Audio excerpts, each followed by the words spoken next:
let's talk to Chelsea in Texas. Chelsea, welcome to the show. How can we help you tonight? Thanks. So I actually have basically the same question as Turquoise, just from the totally opposite side. I'm a non-binary person living in Texas, wondering how to explain to cisgender women that I interact with on a regular basis, both at work and in friendships, how my gender identity is different from gender equality, where no one judges them for liking whatever they like. So I feel like Turquoise and I need to talk. Yeah, I mean, this is that other side of the coin, right? This is the other component here, which is, when we're talking about gender roles and gender presentation and gender expectations, there are prescribed rules that society has kind of designated that we kind of either can choose to follow in weird, quirky ways, which is how some non-binary people approach it. And then there are other people who kind of reject the idea altogether, which is how other non-binary people approach it. And certainly there's a blend of that in the middle as well. So I think instead of getting down into like the linguistic or sociopolitical aspects of it, I would say, well, why does anything have to be gendered, right? Why is any role gendered? And my approach to this whole concept, and this is very much informed by my being non-binary as opposed to a binary trans person. So this is very much my own experience. I kind of want to throw a wrench in the whole thing and say, okay, well, why did we agree that women can't drive Jeeps, and why would you assume that was a gendered thing at all? And why can't we all just be who we want to be? And that inherently is a very non-binary concept that a lot of binary people, cis and trans, buy into, right? There is a concept of moving towards a less gendered society as we start realizing that we're all complex human beings who like a variety of things and have access to pursue whatever those things might be.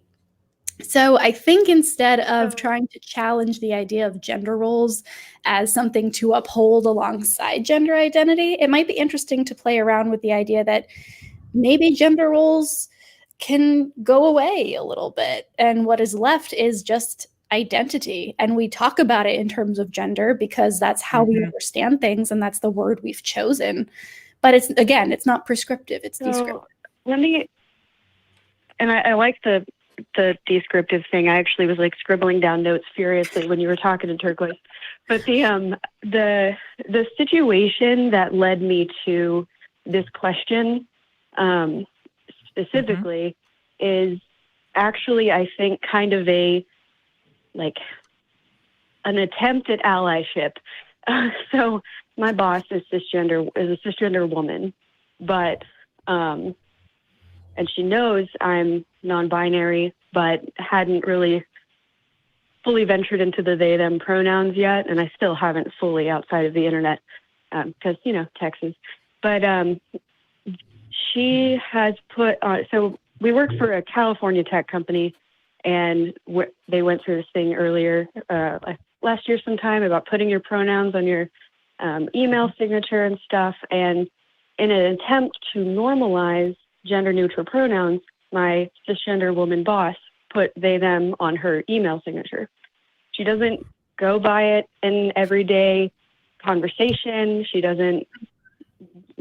again, totally fine with gendered pronouns being referred to her, but she has this on her email signature as an attempt at allyship. But what it's actually doing is making me feel like I can't start using those pronouns because she's kind of, rather than normalizing them, what she's normalized is you don't have to respect them.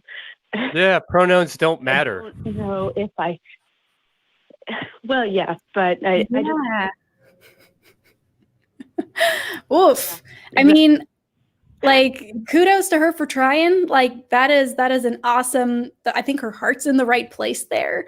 But it does feel very much like we're in that stage of, I don't see color, right? Right. Yeah. That Color blindness. concept That was of, the first thing. yeah, like, oh, well, it doesn't matter to me as long as you do this, this, this, this, and this, right? As long as you don't defy too many stereotypes, as long as you conform to cultural norms, as long as, you know, you do all these things, then I don't see color, then I don't worry about it, then we can all be happy. And it's when we start saying, no, it's not okay to be homogenous. Like, the goal is not to make everyone the same. The goal is to celebrate that diversity and focus on what makes us different, and lift that up. That's, I think, the place we need to get to with this conversation. I think we're stuck in like the 1960s version of it, which is that colorblind, everybody can be homogenous if they try really hard, yay, kind of mindset. Yeah, I have to agree. That's one thing that that bothers me when. Oh, I'm sorry. I think I Sorry, go ahead. went over on you. Go ahead. No, No, you go ahead. Yeah, so I was just, I am interested in hearing what you're about to say, but I'm also like, don't even know if I should broach the subject, because it would kind of be out of the blue, because she's had that on her email signature for a year now, but I'm only just now comfortable with the idea of gender neutral pronouns, because, you know, for some people it's a process, and for me it's been like 5 years in the making, you know, and so yeah, it's just, yeah, I don't know if I should even say anything, or if I should just do my thing and not worry about it or whatever. But what were you going to say about? Oh, I was just going to kind of agree with the annoyance of whenever we were doing like saying what our pronouns are, and somebody says, well, I don't care. And it's just like, yeah, you do. I know you care which pronouns people use, because it just feels like it's dismissive. And at least for me, it always felt dismissive whenever people did that. Yeah, there's still so much. She said, because I asked her about it when she first did it, and she said that she would rather people get it wrong with her than with someone else. But then what she's done is allow everybody to get it wrong.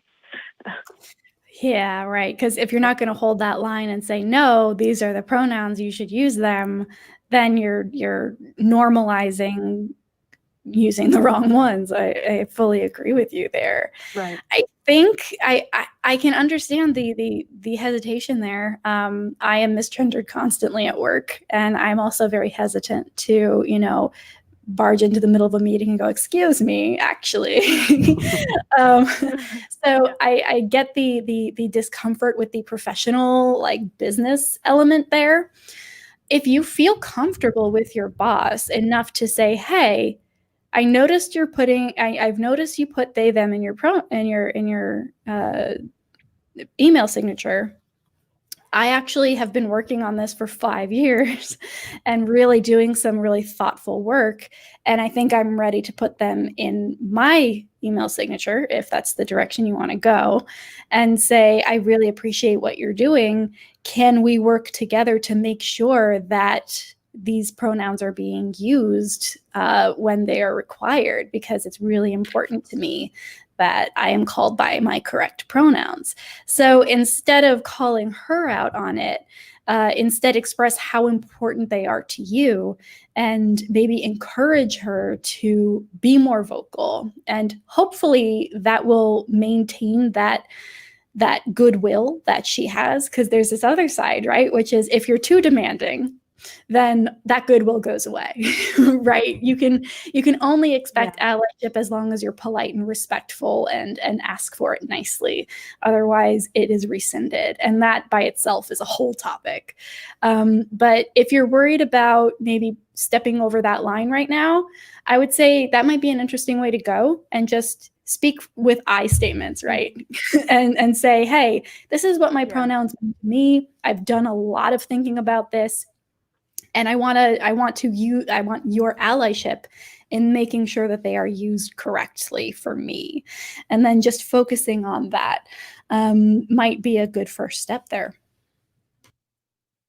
Actually, that makes a lot of sense. Yeah, and I think it's worth noting that this conversation, should you choose to have it, is a choice.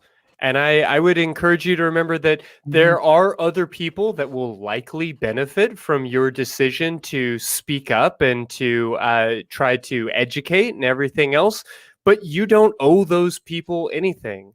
You should have this conversation if you feel safe having it, and if you feel like there will be a benefit to yourself or to others for having it. You are not obligated to get into an argument with your boss. You don't owe it to anybody to lose your job over this. If you are able to, I guess, further the cause and just create a more just and educated world, then please, we have your support. I think V gave some really great advice on how to go about that.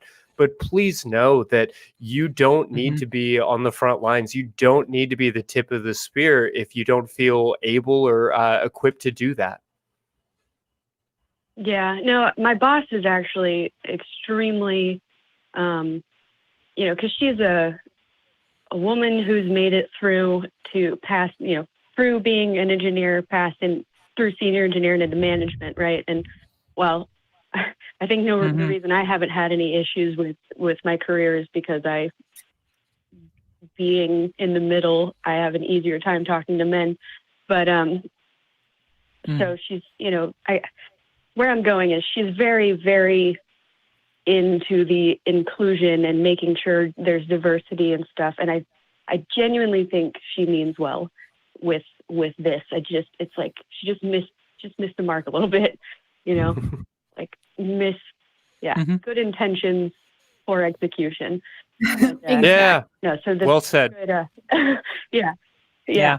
And so no, that's a good point about rather than calling her out, just make it about how important it is to me and stuff. So that's a good point. I also appreciate the statement about how I don't have to be on the front lines and stuff, because I do feel, as an engineering type personality, I feel the need to justify and fully explain and have scientifically laid out reasons for everything. And then when people don't understand, I do feel a lot of pressure to make them understand.